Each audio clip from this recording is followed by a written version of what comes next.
ৰহমৰীয়াত পুনৰ মহাবাহু ব্ৰহ্মপুত্ৰৰ গৰাখহনীয়া আৰম্ভ। বিগত 5 দিন ধৰি অব্যাহত থকা খহনীয়াত ইতিমধ্যে দীঘলে 500 আৰু বহলে 300 মিটাৰ এলেকা জাহ যায়। আজি সদৌ অসম মটক যুৱ ছাত্ৰ সন্মিলনৰ কেন্দ্ৰীয় সমিতিৰ সভাপতি ডেভিড চেতিয়া, উপ সভাপতিদ্বয় দেৱজিৎ ৰাজখোৱা, স্বৰূপ গোহাঁই, সাধাৰণ সম্পাদক ধৰণী গোহাঁই, সহকাৰী সম্পাদকদ্বয় দেৱঋষি চেতিয়া আৰু প্ৰশান্ত চেতিয়াৰ নেতৃত্বত যোৱা এটি সজাতি দলে খহনীয়াগ্ৰস্ত অঞ্চল পৰিদৰ্শন কৰে।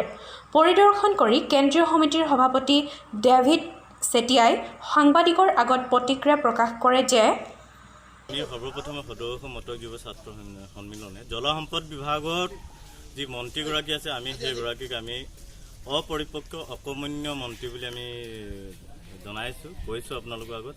যিহেতু ৰহমৰীয়া যি গৰাখহনীয়া সমস্যা, ই দীৰ্ঘদিনীয়া সমস্যা। আজি অসমৰ যিমান জাতীয় কণ্ঠ আছে আৰু জাতীয় সংগঠন, জনগোষ্ঠীয় সংগঠন আছে, এই সমস্যা স্থায়ী সমাধানৰ কাৰণে বিভিন্ন সময়ত প্ৰতিবাদ আৰু দাবী জনাই আহিছে আৰু চৰকাৰে ইয়াৰ উচিত সময়ত কিন্তু বিহিত ব্যৱস্থা লোৱা নাই। আজি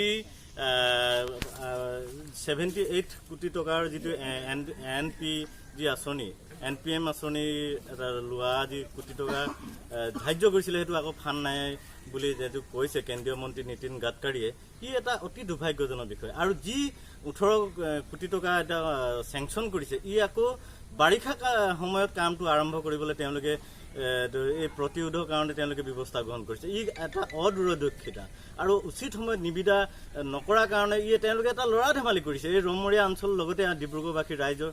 গতিকে আমি আপোনালোকৰ যোগেদি এটাই কথা জনাওঁ যে এই বিভাগটোৱে অসমৰ ৰহমৰীয়াৰ লগতে অসমৰ সমূহ অঞ্চলত যিটো নৈপৰীয়া বা খহনীয়া অঞ্চলৰ প্ৰতিৰোধৰ ক্ষেত্ৰত বৈজ্ঞানিকসন্মতভাৱে তেওঁলোকে ব্যৱস্থা গ্ৰহণ কৰক। কি সময়ত বান্ধ নিৰ্মাণ কৰিলে সেই অঞ্চলবিলাক সুৰক্ষিত হ'ব বা প্ৰতিৰোধ হ'ব, তেওঁলোকে এটা বিশ্লেষণ কৰি কিনে স্থায়ী সমাধানৰ কাৰণে ব্যৱস্থা গ্ৰহণ কৰিবৰ কাৰণে আপোনালোকৰ যোগেদি আহ্বান। একচুৱেলি আমি গম পাইছোঁ যিটো আজি ইয়াৰ যিটো পইচা তাত চেংচন হৈছে, ইয়াক জানুৱাৰী আৰু ফেব্ৰুৱাৰী মাহতে আৰম্ভ কৰিবৰ কাৰণে আমাৰ ইয়াত প্ৰতিৰোধ সংগ্ৰাম মঞ্চৰ প্ৰতিনিধি আছে, তেওঁলোকে জনাইছে, মুখ্যমন্ত্ৰীয়ে নিজে জনাইছিলে। কিন্তু এই তেওঁলোকৰ বিভাগে আৰু এই মন্ত্ৰীগৰাকী অদক্ষতা আৰু তেওঁলোকৰ অমনোযোগিতাৰ বাবে তেওঁলোকে উচিত সময়ত কামটো নহ'ল। গতিকে তেওঁক আমি অকৰ্মণ্য বুলি ক'ব লাগিব। আৰু এই বিষয়ৰ প্ৰতি সমস্যা, জনসাধাৰণৰ সমস্যাৰ প্ৰতি তেওঁলোকৰ কোনো তাৰমানে লক্ষ্য নাই বা মানে তেওঁলোকৰ কোনো জনসাধাৰণৰ প্ৰতি দৰদ নাই। গতিকে আমি তেওঁলোকক কৈছোঁ যে তেওঁলোকৰ সময়টো উকলিলেই, কিন্তু থকা সময়খিনিও যাতে উচিত জনসাধাৰণৰ প্ৰকৃত সমস্যাসমূহৰ ক্ষেত্ৰত মনোনিৱেশ কৰিবৰ কাৰণে আমি আহ্বান জনাইছোঁ।